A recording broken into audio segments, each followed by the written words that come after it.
Jumpa dengan Anda bersama saya Ranum Kumaladewi dalam tayangan program Healthy Talk yang akan membahas beragam informasi seputar dunia kesehatan bersama para narasumber yang ahli di bidangnya. Tidak lupa, saya akan mengingatkan selalu untuk tetap menjaga protokol kesehatan demi keamanan bersama. Tribuners, topik pada hari ini berjudul Solusi Mengatasi Susah Makan pada Anak.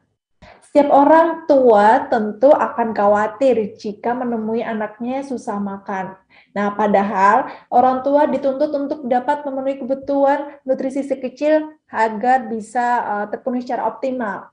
Nah, lantas bagaimana sih cara mengatasi susah makan pada anak dan apa saja penyebabnya? Untuk membahasnya kali ini, simak perbincangan saya bersama Profesor Dr. Harsono Salimo, SPAK, yang akan membahas beragam penyebab dan solusi mengatasi susah makan pada anak. Apa kabar, dokter? Baik ya, Alhamdulillah. Alhamdulillah. Nah, karena bahasan kita pada hari ini mengenai topik susah makan pada anak, dokter pasti sering menemui ya, dok, kasus-kasus anak, orang tua mengeluhkan kenapa anak saya jadi susah makan dan cenderung picky untuk memilih makanan. Nah, saya ingin tahu nih, dok, sebenarnya seperti apa sih dan apa saja penyebab anak itu menjadi susah makan, dok? Ya, memang banyak sekali orang tua yang datang ke klinik saya dengan keluhan anaknya tidak mau makan. Ya, dan demikian kalau anaknya tidak mau makan, berat badannya nggak bisa naik, karena begitu ya. Jadi penyebabnya tidak mau makan banyak sekali. Tetapi saya boleh mengingatkan bahwa secara alami, secara kodrat, semua anak itu mesti pengen makan. Semua anak itu sudah kodratnya begitu. Jadi kalau kita lihat anak-anak sehat itu, ya apa saja di dekatnya mesti dimakan. Apakah ada potlot, ada apa, ada guling, dimakan semua. Kalau tidak ada apa-apa, ya jarinya, jempolnya yang dimasukkan mulutnya. Jadi secara kodrat, anak mesti pengen makan saja. Itu mah kodratnya dari sononya. Ya lah, kalau dia suatu saat tidak mau makan, itu mesti ada penyebabnya. Dan sekali lagi, banyak sekali penyebabnya tuh. Yang kalau datang ke dokter, mesti harus dioncai satu persatu sehingga menemukan penyebab tidak mau makannya itu apa, sehingga bisa dokter memberi penata laksanaan yang tepat. Ya. Pada umumnya, anak tidak mau makan yang pertama, karena memang anaknya itu belum lapar. Jadi misalkan sudah baru minum susu, baru ditetai, disuruh makan, masih saja dia tidak mau. Ya, jadi timingnya nggak tepat. Pertama, kedua mungkin jenisnya juga tidak disenangi. Ya, ada anak yang senang pilih-pilih makanan, picky eaters itu, dia hanya senang makanan itu saja, tidak mau makanan yang lain.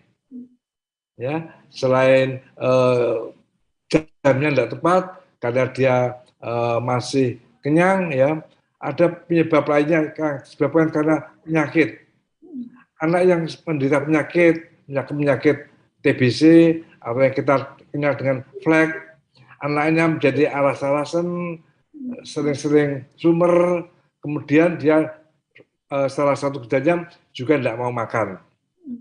Anak yang sakit lain, misalkan sakit campak, ya panas tinggi, otomatis dia tidak mau makan juga.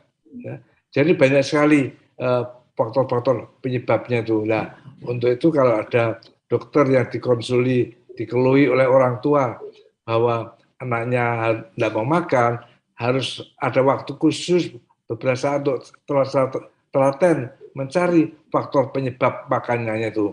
Harus cari faktor yang tepat penyebab makan, tidak mau makannya kenapa, sehingga bisa memberikan penata laksanaan yang tepat juga. Begitu Mbak Ranum. Ya.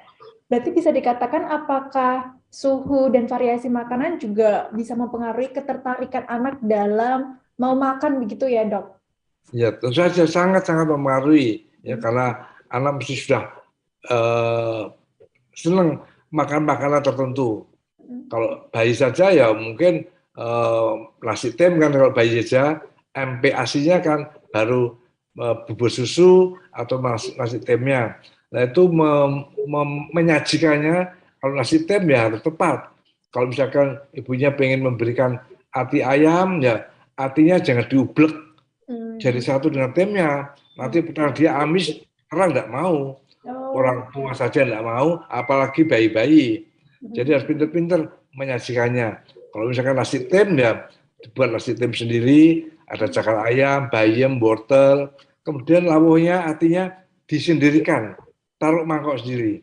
Nah kalau mau dulang, baru ngambil sedikit, kemudian dimasukkan ke temnya, baru disuapkan ke mulut bayinya, begitu supaya rasanya masih segar, enak begitu. Ya.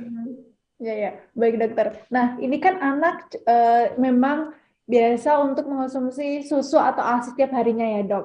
Apakah terlalu banyak minum susu itu bisa menyebabkan anak jadi susah makan dok? Ya, makanya minum susu itu kan ada aturannya. Sampai umur 6 bulan diberi ASI tok saja. Itu namanya ASI eksklusif. Jadi mulai lahir sampai 6 bulan diberi ASI tok saja. Nah setelah 6 bulan baru diberi MPASI. MPASI yang pertama adalah bubur susu. Nah bubur susu itu kalau sudah diberi bubur susu, otomatis jatahnya memberikan bubur susu itu mengambil salah satu jamnya pemberian ASI. Sehingga pemberian ASI-nya menjadi berkurang. Kalau diberikan bubur susunya sekali, ya berkurang sekali. Kalau bubur susunya sudah 2 kali, memberinya ASI juga berkurang 2 kali, dan seterusnya. Begitu, Mbak.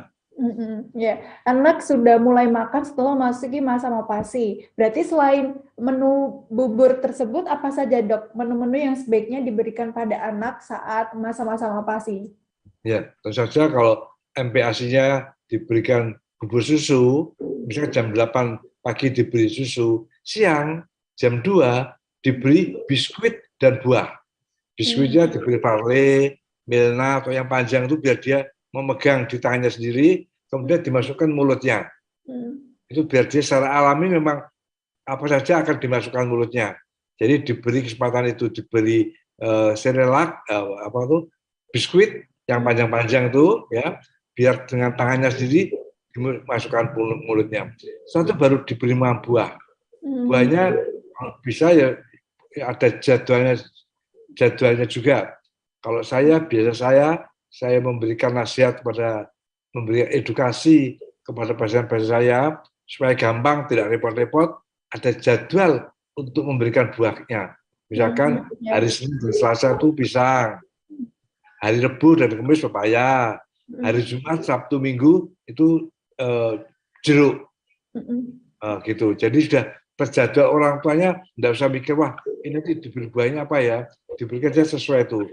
Tiap hari ganti. Jadi anaknya juga tidak bosan. Ya. Begitu. Jadi variatif ya dok?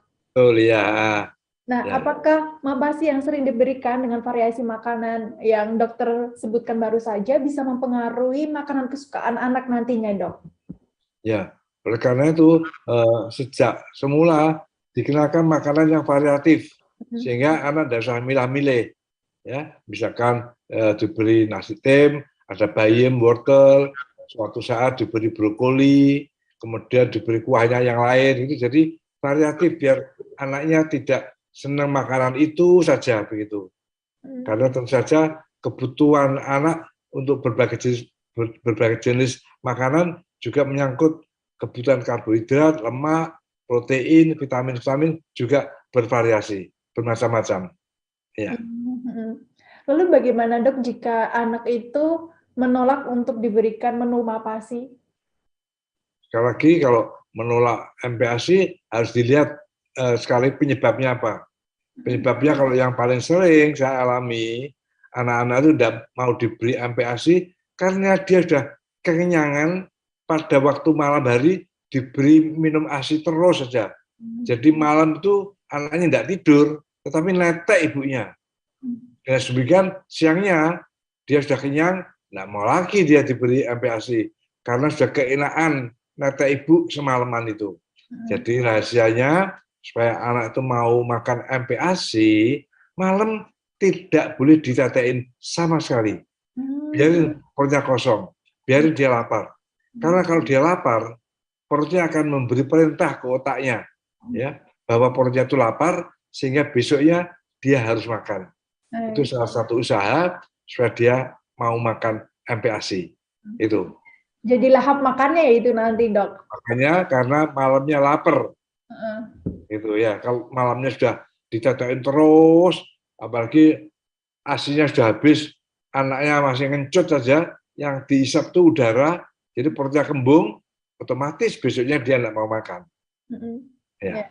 Ya, Dok. Lalu bagaimana, Dok, dengan kasus misalnya anak itu terlalu memilih-milih dalam variasi makanannya. Jadi seperti anak tidak mau makan sayur, hanya maunya makan daging-dagingan saja, Dok. Dan itu terjadi sampai dia usia remaja. Itu bagaimana pandangan dari Dokter Salimo?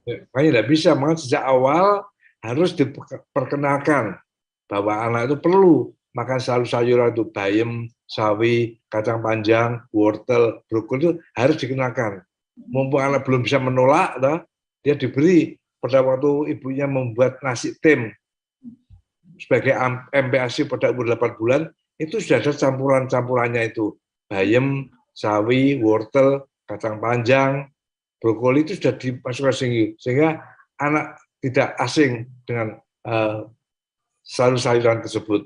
Sehingga seterusnya dia suka makan sayur-sayuran itu. Berarti bisa dikatakan bahwa makanan-makanan yang biasa dikonsumsi anak nantinya itu sebenarnya bekal dari menu MAPASI yang diberikan oleh orang tua ya, Dokter? Betul, ya. Tidak sering memberikan buah atau sayur-sayuran ya bisa membuat anak jadi terbiasa dan cenderung akhirnya picky saat dewasa nanti ya, Dok, dalam memilih variasi makanan. Ya, jadi harus dikenalkan segala macam makanan biar lidahnya bisa merupakan sudah mengenal makanan tersebut. Ya, sehingga anaknya untuk selanjutnya sampai remaja pun dia anak-anak itu suka makan sayur-sayuran itu, tidak hanya McD ataupun KFC saja. Ya, Dok. Ini kan kembali saat masa-masa bayi ya, Dok. Pada saat pemberian ASI eksklusif, berat badan anak itu kadang ada yang tidak optimal, Dok. Nah, itu apakah bisa langsung diberikan MAPASI saja atau bagaimana, Dok? Ya, tidak bisa, tetap memberikan MPASI itu harus sejak umur 6 bulan. Karena sebelum umur 6 bulan, sistem pencernaannya, enzim itu belum ada yang untuk mencerna makanan-makanan yang lainnya itu. Jadi yang ada di dalam sistem pencernaan bayi sampai umur 6 bulan itu hanya enzim-enzim untuk mengolah makanan-makanan dari minuman ASI saja. Belum bisa mengolah makanan lainnya, sehingga kalau diberi makanan lainnya nanti makanan tidak bisa dicerna dengan baik, akhirnya bisa diare dan sebagainya. Ya, baik, Dokter, kembali ke topik yang utama tadi. Nah, sebenarnya apa sih, Dok, teknik yang bisa diberikan dari orang tua kepada anak dalam makannya itu begitu, Dok? Teknik pemberian makan yang benar begitu. Sekali lagi harus ada jadwalnya, harus menunggu supaya anak itu betul-betul lapar pada waktu dia makan. Jadi harus ada jarak antara pemberian makan atau pemberian susu sebelumnya dengan makanan yang akan diberikan. Paling sedikit 2 atau 3 jam. Jadi misalkan jam 6 bangun tidur, diberi susu. Habis minum susu kan dia kenyang. 2 jam kemudian dia lapar. Nah, setelah 2 jam baru dia diberi mamnya. Itu yang pertama. Kedua juga timingnya. Kalau jam 6 dia bangun tidur, misalkan masih ogah-ogahan, masih malas, ya jangan diberi makan. Diberi aja minum susunya atau ditetein. Ya, jadi biar dia agak semangat dulu, ya. Jadi belum ogah-ogahannya sudah hilang, baru jam 8 dia diberi mam. Itu trik-trik supaya nanti pada waktu memberi MPASI, memberi mam itu anaknya dengan lahap mau makan itu. Ya.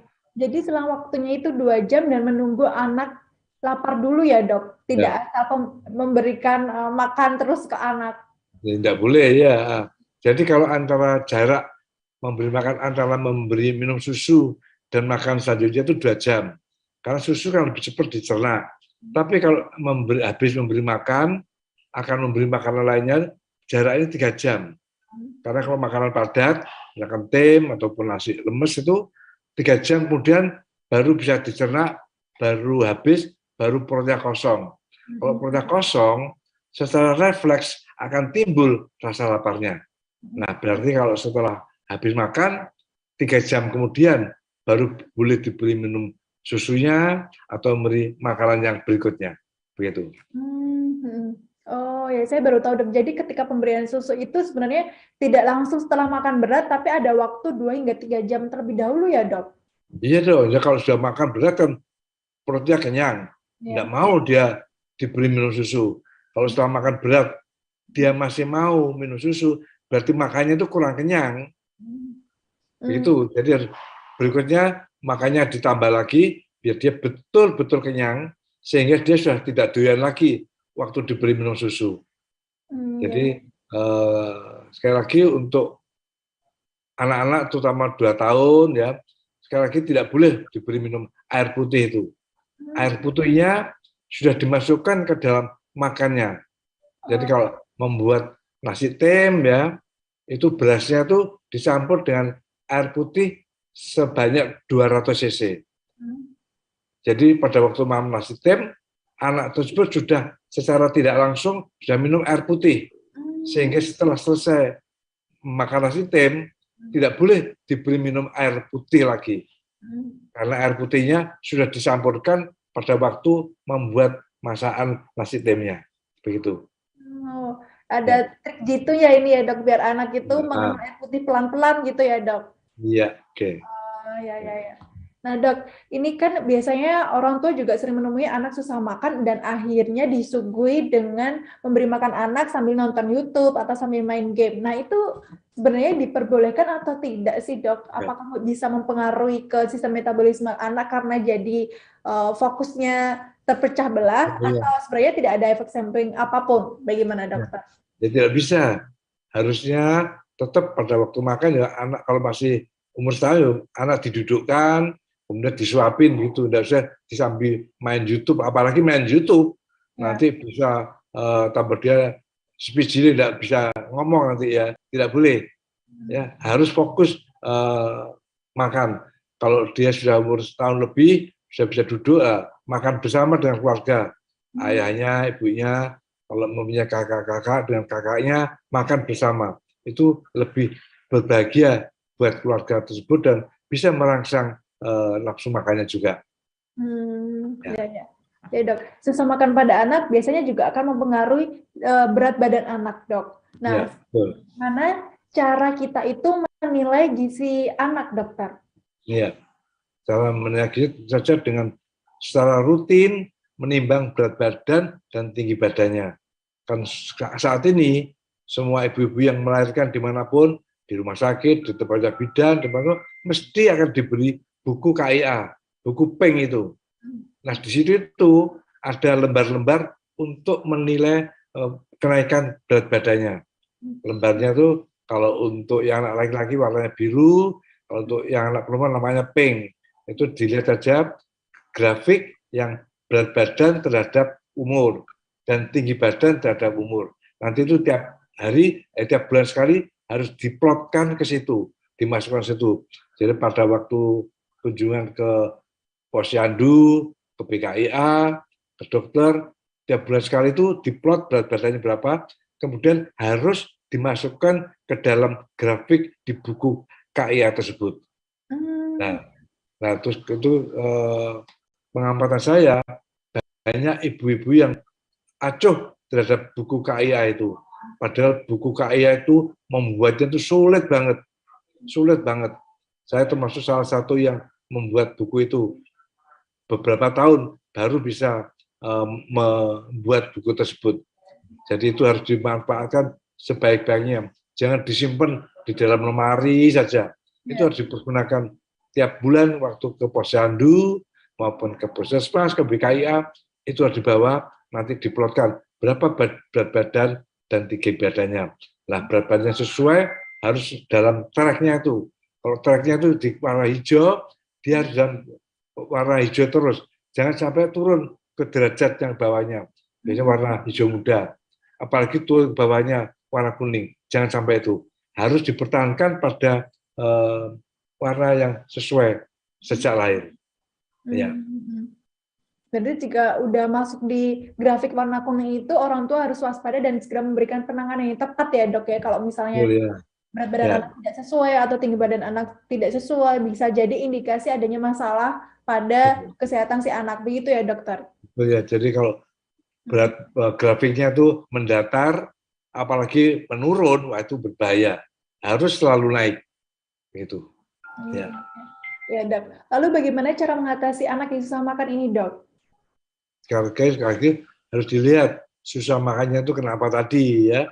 Apakah sudah jamnya saatnya dia belum lapar, ataukah malam sudah kenyang, netek ibunya terus, atau memang ada kelainan, ada penyakit-penyakit tertentu. Ya, misalkan tadi saya sampaikan anak yang sakit TBC atau kita kenal itu sakit flek, salah satu gejalanya anaknya males, malam-malam tuh badannya sumer, ada batuk-batuk sedikit, salah satu tidak mau makan. Ya, tapi itu jangan dibalik, anak tidak mau makan mesti diantem flek, itu tidak boleh. Ya, kebanyakan mesti begitu, sering saya lihat begitu, anaknya tidak mau makan, berat badannya tidak naik, terus diantem aja dia tuh sakit flek, ya tidak boleh. Ya, jadi yang betul ya salah satu gejala dari sakit flek selain anaknya sumer, anaknya males, juga tidak mau makan itu, begitu. Oh ya baik dokter. Nah dok, ini sebenarnya apa sih dok cara yang bisa dilakukan orang tua dalam mengenalkan variasi makanan pada anak selain buah tadi ya dok ya. Nah itu kan biasanya karena anak itu lebih sering mengonsumsi daging-dagingan dok daripada sayur. Jadi sebenarnya bagaimana dok tips yang bisa dilakukan oleh orang tua? Ya, sekali lagi kalau daging-dagingan tentu saja penting karena itu merupakan protein.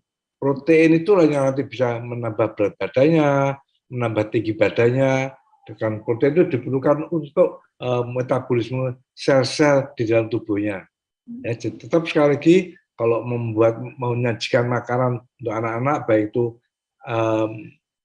untuk balita atau umur 6 bulan sampai 9 bulan maupun di atas tahun, prinsipnya itu ada kuahnya, ada sayur-sayurannya, bayam, sawi, kacang panjang, wortel itu ya. Jadi buatkan saja nasi bobor, nasi sayur, nasi kuah, sop dan sebagainya itu prinsipnya ada kuahnya, ada sayur-sayurannya lah. Tentu saja harus ada lawuhnya. Nah, lawuhnya itu ganti-ganti. Misalkan kalau pagi boleh ati ayam. Berikan suplemen makanan pada anak dok, biar anak itu nafsu makannya jadi meningkat. Ya, kalau secara alami tentu saja tidak perlu. Karena kalau anaknya sehat, apa saja mesti dimakan. Kecuali kalau memang di daerah-daerah tertentu mungkin kekurangan beberapa zat makanan, boleh diberikan suplemen itu. Ya, apalagi kalau ada indikasinya, misalkan anaknya tidak mau makan daging, sehingga takut nanti kekurangan zat besi, boleh diberikan suplemen zat besi dan sebagainya. Ya, itu atas indikasi, tidak harus gitu. Ya. Ya. Ini waktu anak bisa mulai makan sendiri agar mau makan itu usia berapa dok? Dan Ya, perlukah melatih anak itu agar mau makan sendiri gitu? Ya. Tadi sudah saya sampaikan sejak umur 6 bulan pada waktu MPASI pertama siang hari itu anak dipegangi biskuit, parle, misalnya panjang-panjang itu ya, biar dia latihan memasukkan makanan sendiri. Itu latihan sejak umur 6 bulan. Kemudian sudah 9 bulan sudah bisa memegang sendok dengan benar, nah boleh dia makannya disendokin sendiri. Mulai umur 9 bulan, mamen nasi tem. Itu makanan sudah semi padat, agak padat. Nanti umur setahun, dia mulai makan nasi, sudah bisa pada waktu makan, duduk bersama di meja, sudah bisa dia makan sendiri. Jadi sejak umur 6 bulan sudah dilatih. Dengan cara dia dipegangin biskuit, biar dimasukkan mulutnya sendiri. Begitu. Itu jadi nanti anak jadi mau makan sendiri ya dok ya? Betul ya, dia makan sendiri. Dan dia akan lebih happy, karena bisa memasukkan makanan ke dalam mulutnya sendiri itu. Gitu ya. Ya dok. Nah dok, bahasan agak melenceng sedikit nih dok. Jika anak sudah terlanjur makan junk food atau makan makanan yang instan begitu, apa yang harus dilakukan oleh orang tua dok? Ya kalau sekali-sekali, seminggu sekali ya nggak apa-apa dah junk food ya, memang itu sudah trennya, lifestyle-nya anak-anak zaman sekarang. Kalau tidak pernah makan junk food sekali, nanti dia bisa minder nanti, ya nggak apa-apa. Sekali-sekali diajak makan ke McD, ataupun KFC, itu makan junk food sekali-sekali nggak apa-apa. Tapi jangan tiap hari saja, ya nggak apa-apa.